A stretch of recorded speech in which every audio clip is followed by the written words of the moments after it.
तुमच्या लक्षात आलं का मी काय काय लिहिलं इथं? ऑड नंबर आहेत. कसे आहेत? आणि प्रत्येकाची सुरुवात कुठून व्हायली?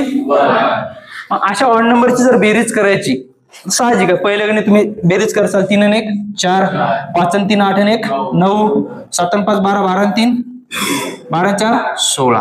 बरोबर आहे. मग आता 2-4 नंबर होते, तुम्ही केली ऍडिशन. इथं काय करायची ऍडिशन?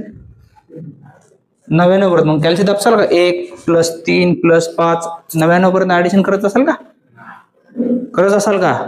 मग काय ना काय टेक्निक असेल का? आता इथपर्यंत हे याले लक्षात रे, बोलू नको, लक्षात घे. इथपर्यंत मर्यादा आहे ना, इथं मर्यादा आहे यायला. बरोबर.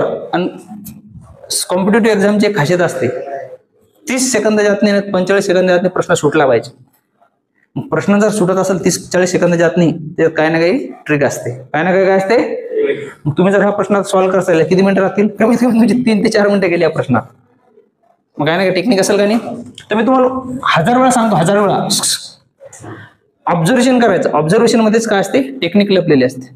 पहा आता 3 आणि 1 किंवा मी असं म्हणू का 3च्या नंतर काय चालते? ओके बरं. हा याची बेरीज तुम्ही करसाल, शॉर्टकट सांगू. 5च्या नंतर काय असते? मग याची बेरीज 6 आली का? 9 आली ना? तुमचं चुकलं काय? पहा आता चुकलं काय? पहा 5च्या नंतर काय ते 6च्या निम्मे किती आणि 3चा स्क्वेअर करा बरं. आलं का? 3च्या नंतर काय असते? 4च्या निम्मे करा बरं. किती? 2चा स्क्वेअर किती? इथे शेवटचा आकडा काय? 7च्या नंतर काय असते? 8चा निम्मे करा, 4चा स्क्वेअर. 9च्या नंतर काय असते? 10च्या निम्मे करा, त्याचा स्क्वेअर करा. 12च्या निम्मे 6चा वर्ग. आता इथं 99 पर्यंत करा. 99च्या नंतर 100च्या निम्मे आणि 50चा स्क्वेअर. ओके. मग समजा हेच गणित करतो, तुम्ही उदाहरण लक्षात घ्या. आता मी जर म्हणलं 1 + 3 + dash dash dash dash dash 49, याची बेरीज सांगा. 49च्या नंतर 50च्या निम्मे आणि 25चा स्क्वेअर 600.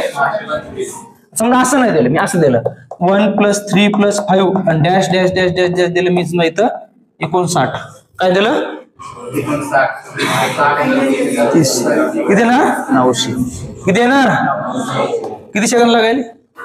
ओके. समजा इथं दिलं मी प्लस डॅश डॅश डॅश दिलं. समजा इथं दिलं मी 69. काय दिलं? 69च्या नंतर 70च्या निम्मे आणि 35चा स्क्वेअर मी जस्ट शिकवला. जस्ट 1225. आता इथं घेतलं समजा मी उदाहरणार्थ